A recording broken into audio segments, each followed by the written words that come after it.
Au nom du Père et du Fils et du Saint-Esprit. Amen.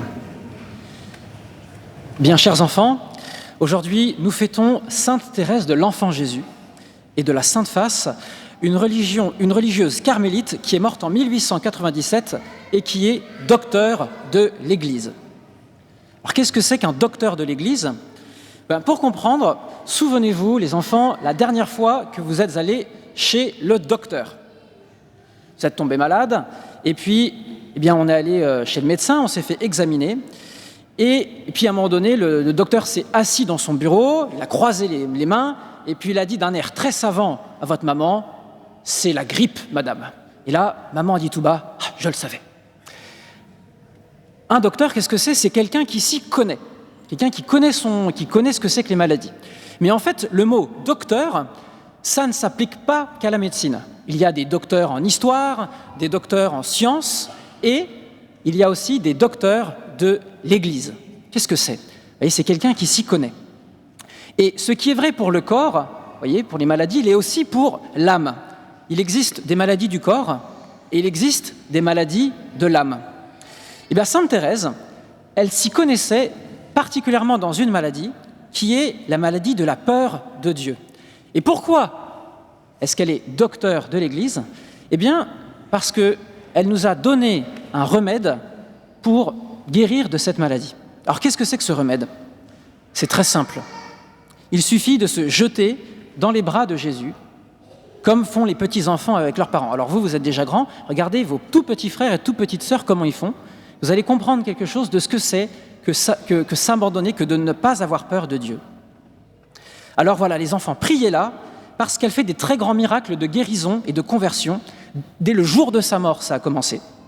Et demandez-lui tous les jours d'obtenir de Dieu la grâce d'une grande confiance en lui. Et si vous faites ça tous les jours, demandez à Sainte Thérèse, vous verrez qu'en l'espace de quelques semaines, vous allez grandir dans l'amour de Dieu et vous n'aurez jamais peur de lui. Maintenant, je vais m'adresser aux adultes. Chers paroissiens, chers amis, vous vous demandez peut-être pourquoi une carmélite morte à 24 ans de la tuberculose se retrouve patronne secondaire de la France aux côtés de Sainte Jeanne d'Arc. N'aurions-nous pas d'autres Français un peu mieux lotis qu'une obscure religieuse normande pour remonter le moral des troupes alors que notre pays est exsangue ? Que nenni, nous répond la Sainte Église. Rappelons-nous que Dieu aime donner la victoire par les femmes. Judith qui décapite Holoferne, Esther qui obtient la pendaison de Haman, Notre-Dame bien sûr qui écrase la tête de Lucifer, Sainte Jeanne d'Arc qui boute les Anglais hors de France. Alors quid de Thérèse ? Eh bien, on pourrait dire que Sainte Thérèse est à Sainte Jeanne d'Arc ce que les archers sont aux hommes d'épée. Donc pour qu'une flèche atteigne sa cible, il faut un archer, c'est Thérèse, il faut une cible, c'est le cœur de Jésus, et il faut sur la flèche des plumes qui font que la flèche garde la trajectoire. Alors, permettez-moi de vous donner 2 de ces plumes pour comprendre la doctrine de Sainte Thérèse, et si jamais vous en avez assez de tirer à côté de la plume du cœur, de la cible du cœur de Jésus, eh bien peut-être que cela vous intéressera. Alors, première plume de cette flèche, les fleurs. L'iconographie représente souvent, et c'est le cas ici à Saint-Georges, Sainte Thérèse avec une croix en main et des roses qui tombent de cette croix. Et souvent, on oublie que les roses tombent précisément de la croix. Sainte Thérèse avait très bien compris que l'ADN d'une pâquerette était en forme de croix et que la sève des roses a pour seule saveur celle du calice qu'a bu Jésus, c'est-à-dire celle de l'amertume.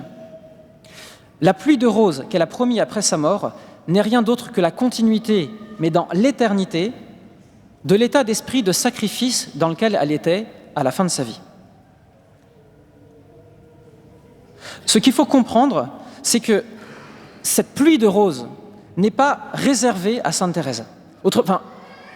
Sainte Thérèse a promis qu'elle donnerait des pluies de roses au ciel, mais nous aussi, nous pouvons faire cela un jour quand nous serons morts. C'est ça qu'il faut comprendre. En fait, croyons-nous vraiment que nous pouvons devenir des saints? Parce que c'est ce que Jésus veut.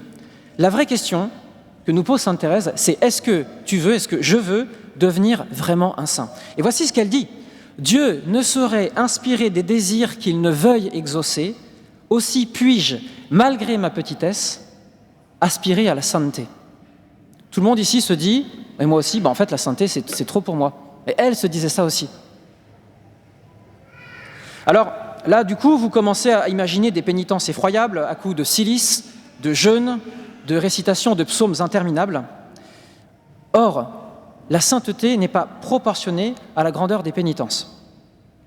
Je n'ai pas dit qu'il ne faut pas faire pénitence, loin s'en faut.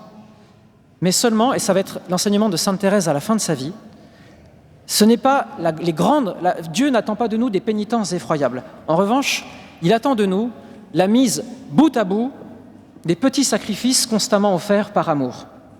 Ah, dit-elle, ne nous faisons plus de peine des petites misères de la vie, appliquons-nous à les porter généreusement.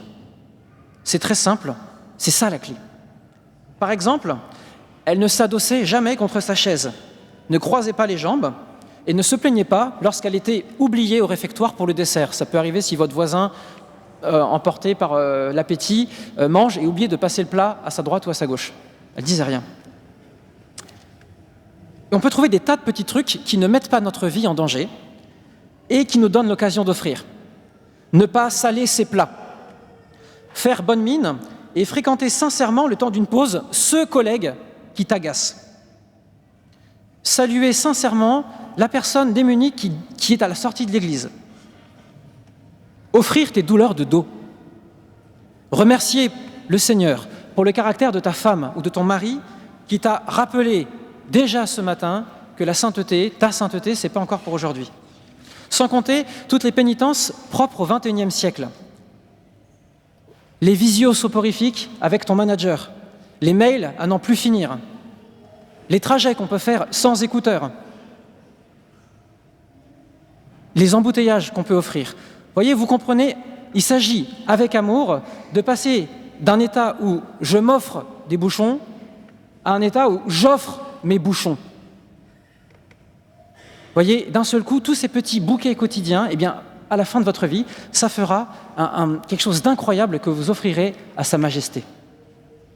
Ça, c'est la première plume de la flèche. Les fleurs, qui sont, voyez, viriles et non pas un peu kitsch, comme parfois on représente, hélas, sainte Thérèse. La deuxième plume, c'est celle de l'abandon. Alors, je voudrais m'adresser plus particulièrement aux gens qui, dans cette église, se trouvent dans deux situations. Ceux qui reçoivent en ce moment beaucoup de grâces sensibles, qui sentent la présence de Dieu, comme on dit, et ceux qui, au contraire, ne ressentent strictement rien. C'est-à-dire que c'est l'aridité, le désert, voire parfois le dégoût. Et il peut arriver dans le premier cas qu'en parallèle de ces grâces sensibles, vous luttiez contre de grands défauts. Défauts dont vous n'arrivez pas à vous détacher. En fait, les grâces sensibles sont un peu comme des starting blocks pour vous aider justement à vous en séparer. Et on peut parfois perdre espoir d'y arriver. Et de l'autre côté, dans le deuxième cas, alors il est très probable que vous avez réussi à vous détacher de gros défauts, mais au contraire, vos défauts quotidiens, eh bien, vous n'y avez pas renoncé. Et dans ce deuxième cas-là aussi, on peut désespérer. Eh bien, la doctrine de sainte Thérèse sur l'abandon peut vous être d'un grand secours pour, vous voyez, comme un trampoline, vous propulser dans le désir de sainteté. Le problème, c'est quoi? C'est que notre attitude fondamentale face au péché, c'est la peur. Déjà dans la Genèse, au chapitre 3, juste après la chute, que fait Adam? À la question « Adam, où es-tu » Adam répond « J'ai eu peur. J'ai eu peur parce que je suis nu et je me suis caché. » On a peur de Dieu. On a peur que Dieu change d'attitude à notre égard parce qu'on a péché.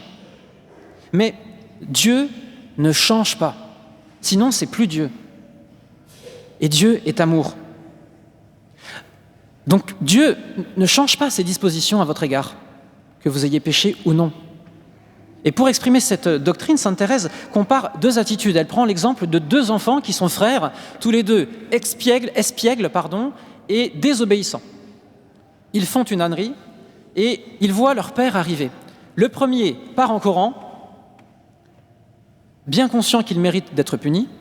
Le deuxième, au contraire, va en pleurant dans les bras de son père, en lui demandant pardon, et, expression de sainte Thérèse, de le punir par un baiser. Comment le père peut-il faire cela? Comment le père peut-il ne pas pardonner? Vous voyez, l'abandon, c'est cela. Sachant même que son enfant va recommencer. Vous voyez, Dieu est comme ça. Au fond, ce n'est pas parce qu'on est empêtré dans de grands péchés ou parce qu'on n'a pas fait de grands progrès depuis le temps qu'on y est que Dieu nous en veut. Au contraire, Jésus est comme un enfant qui a de la fièvre et qui désire être désaltéré par notre amour. Et cet amour, vous voyez, dépasse tout ce qu'on peut imaginer. Parce que lui, Jésus, est attiré par votre petitesse, contrairement à votre banquier, contrairement à votre patron. Votre banquier, votre patron, ce qu'il veut, c'est de l'efficacité. Peugeot veut de l'efficacité. McDonald's veut de l'efficacité. Elon Musk veut de l'efficacité, mais ça ne fait pas la sainteté. La sainteté, c'est précisément, explique sainte Thérèse, dans la petitesse, dans l'amour de sa petitesse et de ses faiblesses.